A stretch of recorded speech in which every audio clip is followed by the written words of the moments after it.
the Fable and Folly Network, where fiction producers flourish. This episode is brought to you by Facebook. So you were scrolling on Marketplace, and there it was, the bike you'd been searching for. You sent a message, and it turned out the seller was super chatty, kind of funny, and an avid cyclist. The next thing you know, you're in a cycling crew. Well, a community cycling group. The thing about Facebook, you might find more than what you're looking for. From a browse to a bike ride, this summer find more on Facebook. Hello, I'm Philip, and I'm so excited that we're back with Season 2. Welcome. Just a couple of things before we start. This season starts off where the Season 1 finale left off, so for all new listeners, it's not essential to have listened to Season 1, but we do recommend starting at the beginning. We also recommend you stick around beyond the credits of each episode, so you don't miss the epilogue. Now, we're doing something new for Season 2, which we're extremely excited about. You may remember that for Season 1, we created case files for our patrons. These contained written stories and documents and puzzles, delving deeper into each episode. For Season 2, we've decided that instead of written case files, we're making audio minisodes to follow up on each case. You can listen to these by becoming a patron of the show. More info on that at the very end. But for now, without further ado, let's get started with the Amelia Project Season 2. Congratulations. You've reached the Amelia Project. This phone call isn't happening. If you're not serious about this, hang up. Now. You sure about this? If you hesitated, do not proceed. Still there? If you continue, there's no way back. The choice is yours. Good choice. A new life awaits. You'll hear back from us within the hour. If you do not hear back, please consider the whole thing a hoax. Leave your message after the beep. My name is Venerio da Valle. That I am willing to leave the lagoon to meet you demonstrates how desperate I am. I have a big task, and I believe you are the only people who can make this happen. I look forward to hearing from you.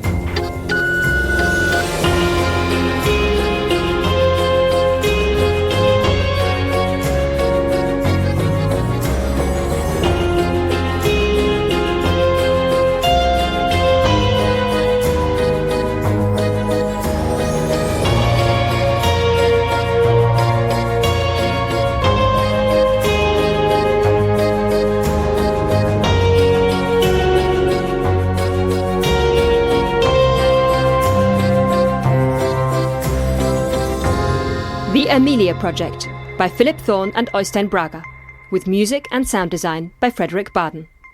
Episode 14. Venerio da Valle. È in ritardo, dovrebbe arrivare fra circa 10 minuti, non lo so. Un altro po' di caffè, signor da Valle? Sì, grazie. Zucchero? Grazie, no. Bravo! Lo zucchero è per qua, no? Niente batte un buon caffè italiano, eh? Proprio quello che ci vuole. Viaggio lungo? Lungo e brutto. Ma qui piove sempre così? Oh, l'Inghilterra è una pozzanghera.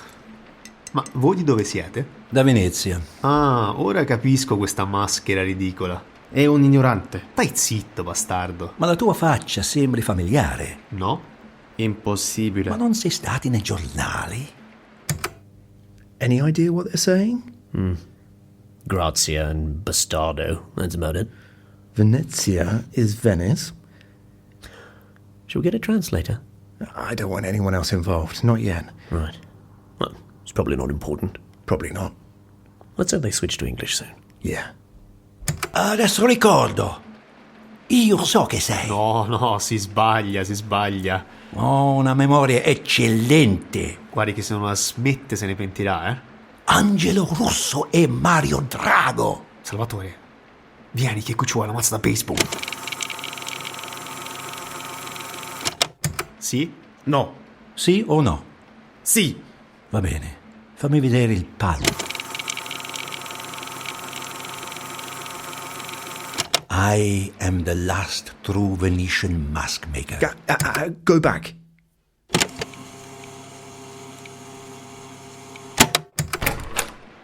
Sorry. Lousy weather. I'm drenched. Don't speak to him.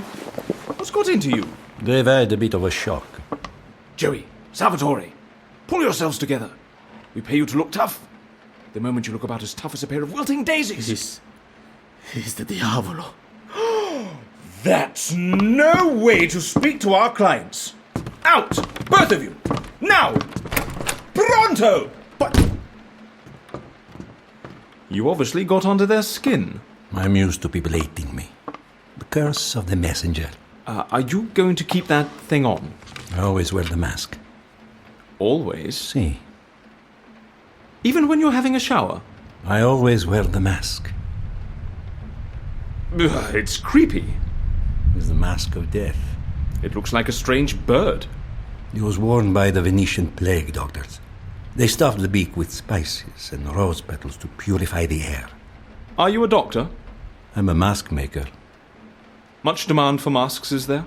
Oh, these days is mostly for tourists and the carnival. These days?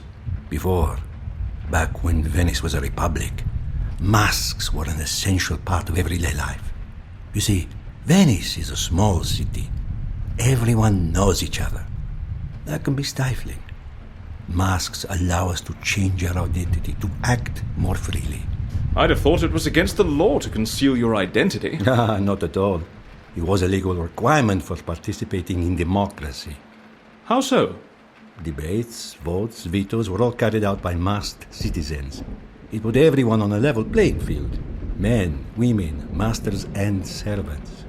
A city of masks? Of course, it also led to crime and sexual experimentation. We became the capital of excess. Citizens able to hide, change, disappear, reappear, and control their identity.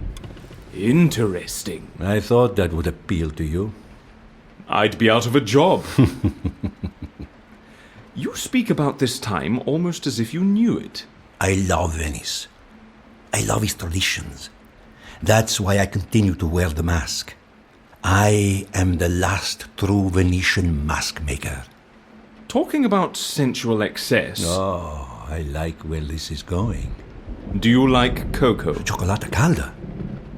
Caffè Florian does the best cioccolata calda in the world. It's so thick, your spoon stands upright in it. Caffè Florian? On Piazza San Marco. Come to Venice and I'll show you. Ooh, tempting. Have you ever been to Paris? No. The cocoa from Les Deux Margots is to die for. Would you like to try some? Sì, grazie. Oh, it's divine. It's angelic. Oh, it's transcendente. It's immaculate. This must be what they serve in paradise. This Nescafe tastes like shite. Oh, I know. What do you think the chances are of getting a decent hot chocolate around here? Well, I know they have some. At the canteen. Any good? I've never tried it. Well, I think we should. Yes. Nancy, bring us 2 hot chocolates, would you? And before you come in, knock. Oh, hot chocolate's coming. Ooh. Let's carry on. Yeah. Is Venice still sinking? Nobody really knows. Probably. And now the sea is rising. One way or another, the city will disappear in the next few decades. Cathedrals, churches, towers, and palaces built on the sea. It has always been an ephemeral city. Do you think there is anything you can do to stop Venice sinking? Do you think there is anything you can do to stop death? Are you going to answer my question? What question? I just asked you a question. About death. Oh, I thought that was rhetorical. It wasn't. Is there anything you can do to stop death? I thought you were implying that just like death, the sinking of Venice is inevitable. Is that what you think? You think it isn't? No. I'm sorry, what are we talking about? Death or Venice? Death. Well, death is inevitable. I don't want to die. Well, that's unusual. Really? Fear of death is quite universal. I mean, our clients usually come here because they want to die. No. They come here because they want to escape. Ah, you want to escape? Yes. Who's after you? Death. Sorry? I need to disappear so death can't find me. Can you arrange that? Come in, Nancy. 2 hot chocolates. Ah. They didn't have any at the canteen, so I got some from the machine instead. Thank you, Nancy. Here you go. Thank you.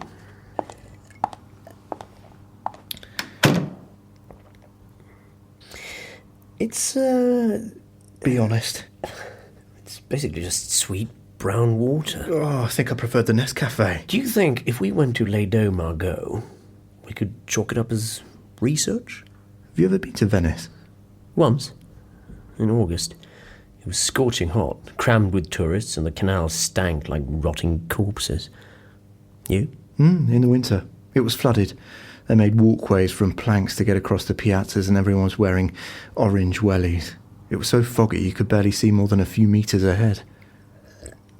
I'm not going to finish this. Me neither. Look here, Venerio. If you want to escape death for as long as possible, I suggest you go for a jog every morning, eat nothing but fish and broccoli, avoid crossing the road, and don't finish that cocoa. Eating broccoli isn't going to stop a marble cherub detaching itself from Basilica di San Marco's ceiling and come crashing down on my skull. Who said anything about a marble cherub? That's how I die. Tomorrow at 5:10. And no amount of push-ups or beetroot smoothies will change that. And how do you know this? Another ancient Venetian skill. You can predict death? To the second. Wow! Can you predict my death? If you want me to. I do. Lots of people are afraid to know. Why? Isn't it better to find out now? Then I can stop worrying about it.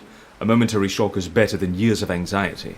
If I know I'll die when I'm 60, 70, 80 or 90, I can just get on with my life. I can plan. Make sure I do the things I want to do and don't waste time. You might die next week. In which case I'm on the next plane to Paris to blow my life savings on cocoa.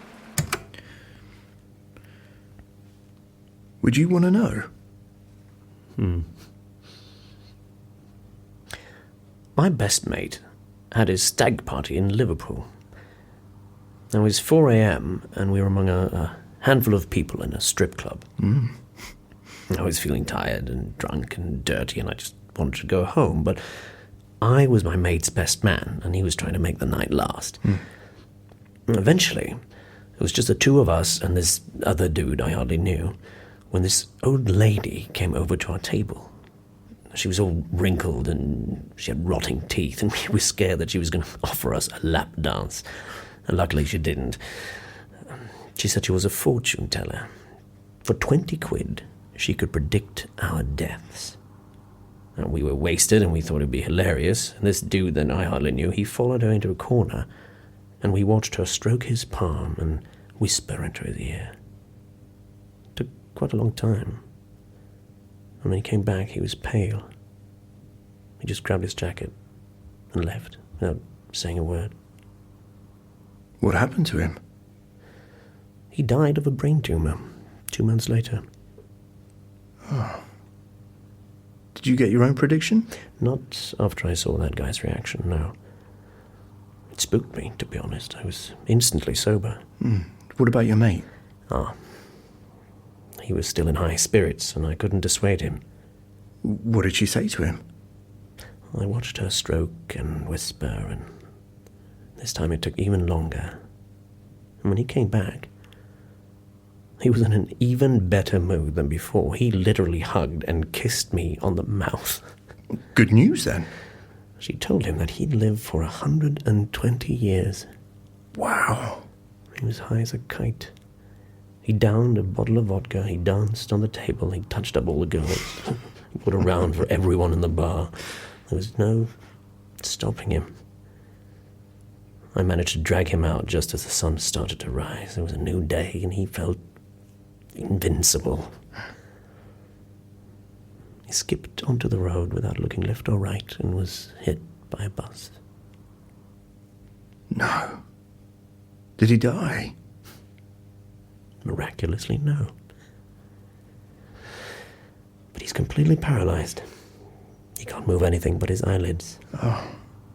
This was 20 years ago. I still visit him once a month. Shit. Yes. I wouldn't want to know.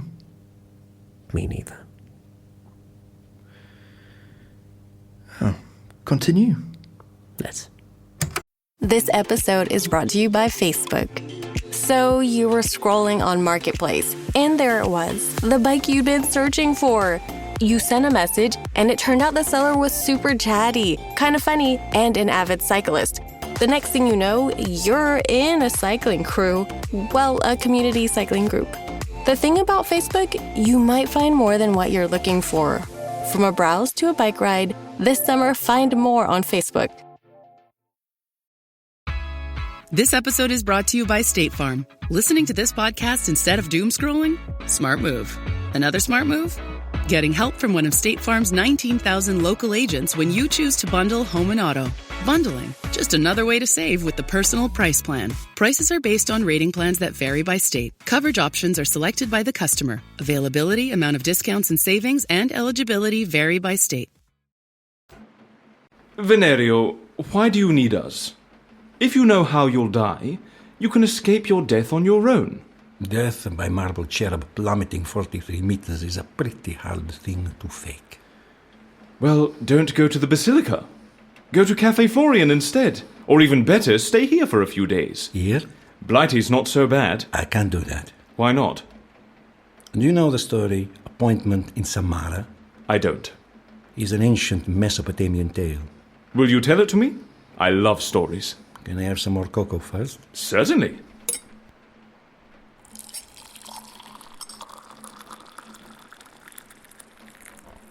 Okay. Hit me. Once there was a merchant in Baghdad who sent his servant to the market to buy provisions. A little while later, the servant came back, white and trembling, and said, "Master, just now when I was at the marketplace, I was jostled by a woman in the crowd, and when I turned, I saw it was death that jostled me. She looked straight at me and made a threatening gesture. Lend me your horse, and I will ride away from this city and avoid my fate. I will go to Samara, and there death will not find me." The merchant lent the servant his horse, and the servant mounted it and dug his spurs in its flanks and went as fast as the horse could gallop.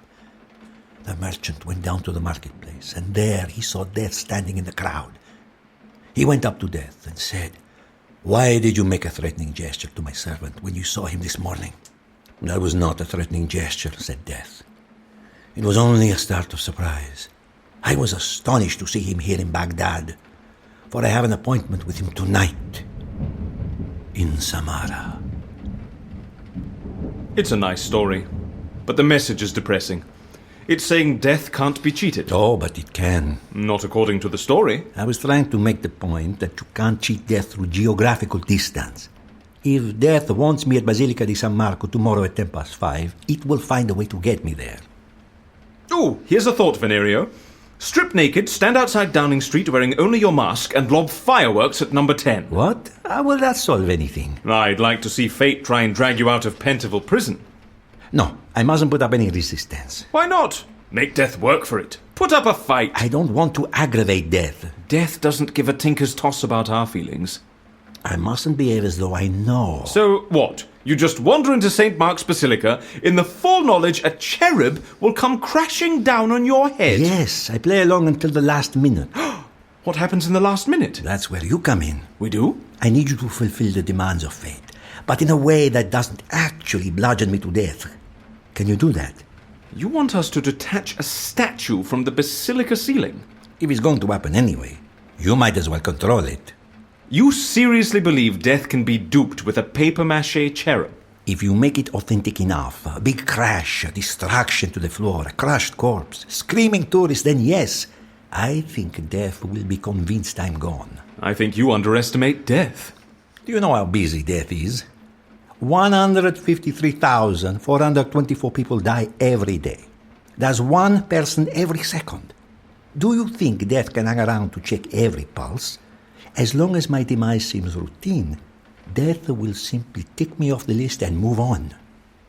You sound very sure of yourself. I'm not. I've never attempted anything on this scale before. But you've done it, haven't you? You've escaped death. Yes. How many times? How many times? I've lost count. And when you reappear? I wear a new mask. Do you ever intend to die for real? Yes, I do. I've lived in Venice for centuries. I can't imagine living anywhere else. When Venice drowns, I go with it. I think we need to add destruction of cultural heritage to the list of Amelia offences. They prevented a real cherub from shattering. They destroyed 20 square metres of mosaic floor and saved one cherub. They also saved a life. I wonder if that clown is still alive. If he's not, it means we can't change fate after all. What do you think? Do you believe in free will? I have no choice. We're going to have to make up with Joey and Salvatore.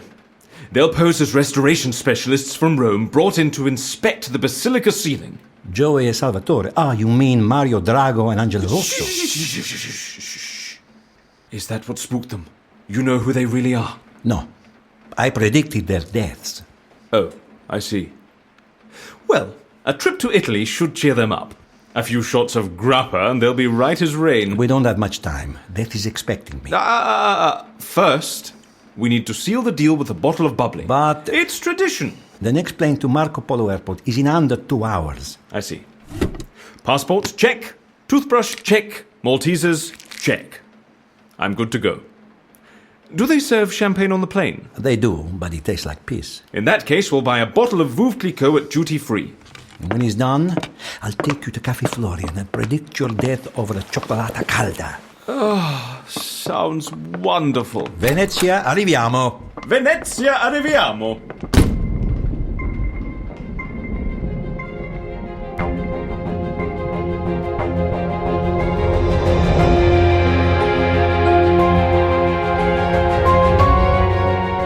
The Amelia Project is made possible by our wonderful patrons. Becoming a patron is quick and easy, and by pledging just $5 per episode, you get access to audio minisodes that go deeper into each case.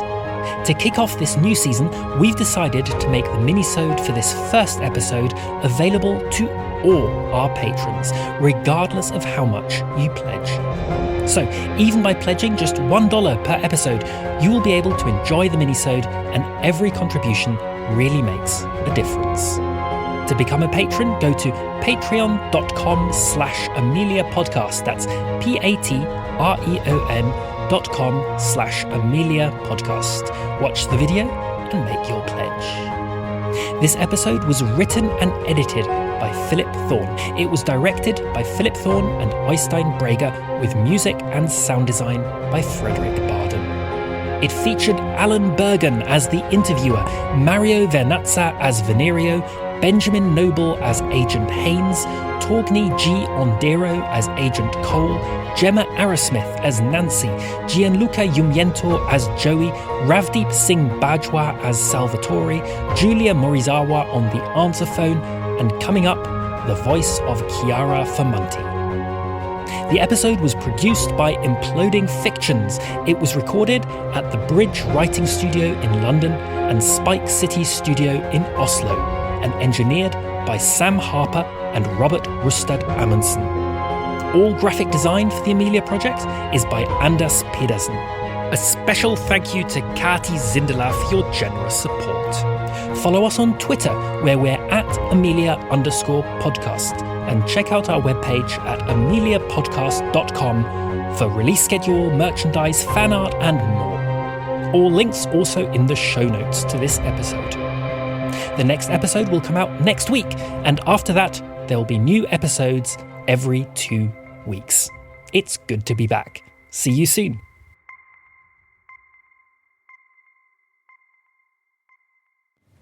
Your cioccolata calda? Ooh, thank you. Very quiet today. Well, you know what happened, no? At the Basilica. Yes. Cherub crashed down from the ceiling. Terrible. Everyone has gone back to their homes and hotels.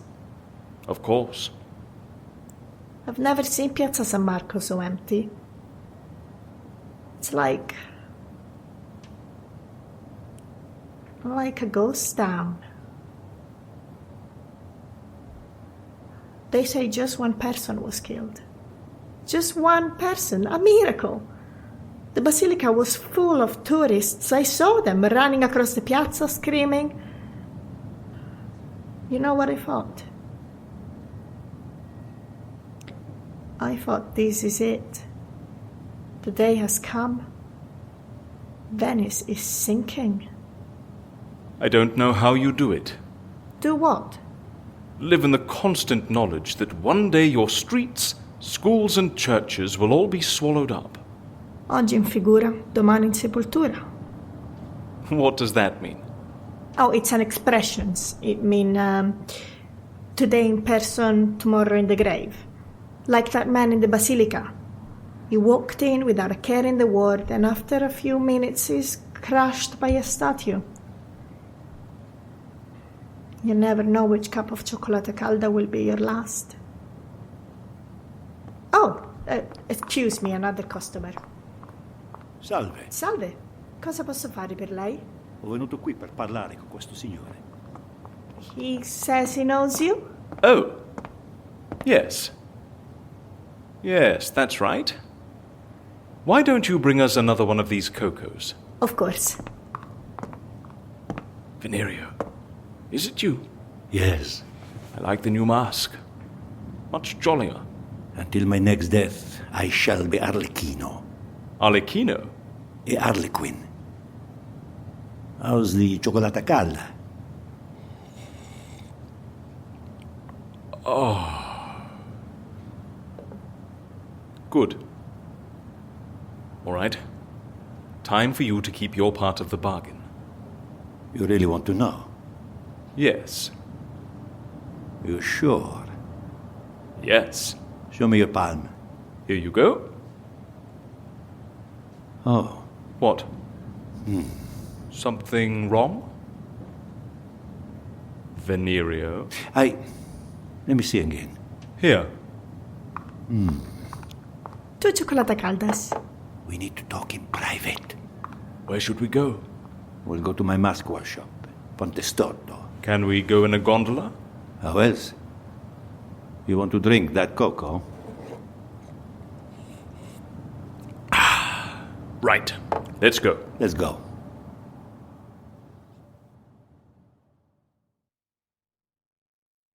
I see you. Avatar: Fire and Ash is now streaming on Disney+. It's the film critics are calling the best Avatar yet. Yeah! Go, go, go, go! A true epic and completely jaw-dropping. This is the only pure thing in this world. Return to Pandora on Disney+. It will be an adventure for the whole fam. And watch the Oscar-winning phenomenon at home. This is sick! Avatar: Fire and Ash, now streaming on Disney+. Rated PG-13. This episode is brought to you by ChatGPT. Hey, it's Bill Simmons from the Bill Simmons Podcast. Have you guys heard about ChatGPT work? It's the new way to use ChatGPT for bigger multi-step projects. And when you need more than just answers, give ChatGPT work access to your apps and files, and it can create real work documents like spreadsheets, slides, and structured reports. Get started at chatgpt.com by selecting work mode, available on Plus and Pro plans.